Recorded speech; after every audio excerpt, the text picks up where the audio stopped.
नमस्कार विद्यार्थी मित्रांनो, आज आपण घातांक या घटकावरील उदाहरणे पाहणार आहोत। ही उदाहरणे महत्त्वाची आहेत कारण हे जे घातांक आहेत ते अपूर्णांक रूपामध्ये आहेत।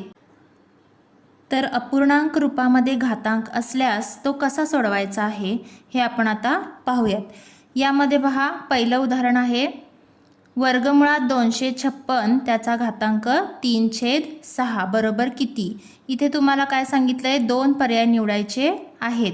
पर्याय अगोदर पाहून घेऊया आपण। पहिला पर्याय आहे 4, दुसरा आहे 1/4, तिसरा आहे 2चा वर्ग आणि चौथा पर्याय आहे 2 × 2 × 2। तर या 4 पर्यायांपैकी आपल्याला इथे कोणतेही दोन पर्याय, अचूक पर्याय 2 आहेत ते निवडायचे आहेत। त्यांनी तुम्हाला सूचना दिलेली असते। परीक्षेमध्ये सुद्धा अशी उदाहरणे असतात की त्यामध्ये काय करायचं असतं, आपल्याला दोन पर्याय निवडायचे असतात। आता आपण हे सोडवूया। 256 त्याचा घातांक किती आहे, 3/6। आता या अपूर्णांकाला आपण संक्षिप्त रूप देऊ शकतो। 3 × 1 = 3, 3 × 2 = 6। म्हणजे काय, आता अपूर्णांक मिळाला 256 आणि त्याचा घातांक जो अपूर्णांकात काय मिळाला आपल्याला, 1/2 मिळालेला आहे। आता तुम्हाला माहीत असेल 1/2 अपूर्णांक म्हणजेच काय आहे, 256चं काय घ्यायचं आहे, वर्गमूळ घ्यायचं आहे। पण इथं पहा, प्रश्नामध्ये इथं काय राहिलेलं आहे, आपलं वर्गमूळ चिन्ह आपण घेतलं नव्हतं, ते घेऊयात। आता 256चं वर्गमूळ 1/2 घातांक म्हणजे वर्गमूळ आलं आणि परत त्याचा आणखी एकदा वर्गमूळ घ्यायचा आहे। 256चं वर्गमूळ किती आहे पहा, माहीत आहे का तुम्हाला, 16 आहे। 16 आणि परत त्याचं वर्गमूळ म्हणजेच उत्तर किती येईल, 4 येईल।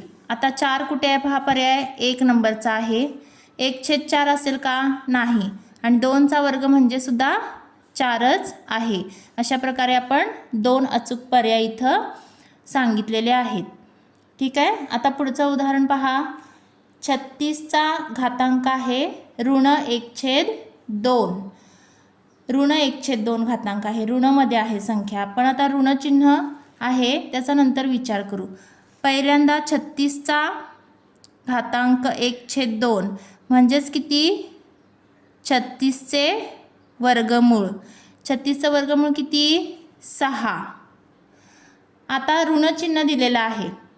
पर्यायामध्ये तुम्ही पाहिलं तर काय आहे बघा, 6 हा पर्याय आहे, पण मग इथं ऋण चिन्ह नाही आहे। याचाच अर्थ काय, 6चा घातांक काय असेल, -1 असेल।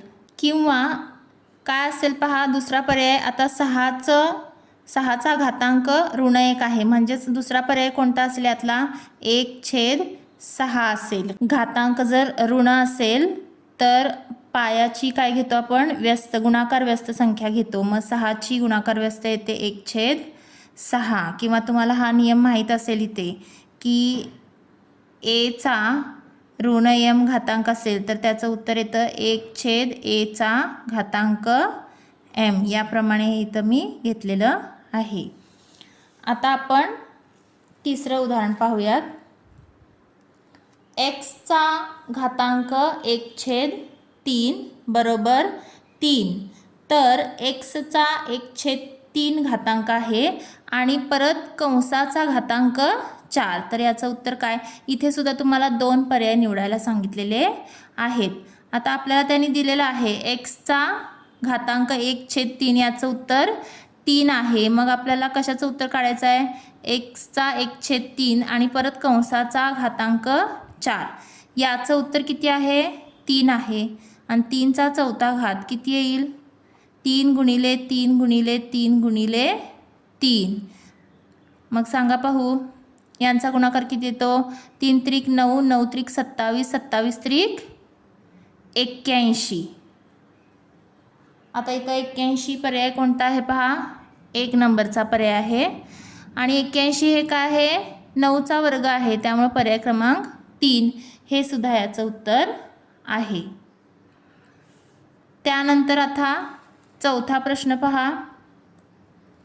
512चा 1/3 घातांक अधिक 121चा 1/2 अधिक 1331चा 1/3 घातांक आणि या सगळ्यांना भागिले आहे 625चा घातांक 1/4 आहे.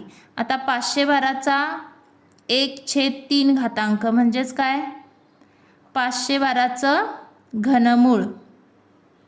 512 हा कशाचा घन आहे आपण आधी लिहून घेऊयात. 121चा 1/2 घातांक म्हणजे किती? 121चं वर्गमूळ आणि अधिक 1331चा 1/3 म्हणजे त्याचं सुद्धा घनमूळ घ्यायचं आहे. समजलं का? अशा प्रकारे. आता छेदामध्ये काय आहे? छेदामध्ये काय दिलेलं आहे? 625चा 1/4 घातांक म्हणजे चौथं मूळ 625चं घ्यायचं आहे. तर इथं लिहूया. 512 कशाचा घन आहे? 8चा आहे. अधिक 121चं वर्गमूळ 11 अधिक 1331चं घनमूळ किती? 1331 हा कशाचा घन आहे? 11चाच आहे. ठीक आहे.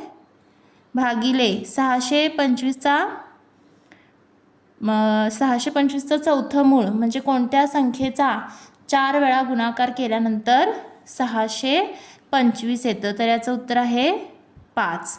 आता हे सोडवूया आपण. 11 आणि 11 22, 22 आणि 8 30, 30 भागिले 5 म्हणजेच याचं उत्तर किती आलेलं आहे? 6.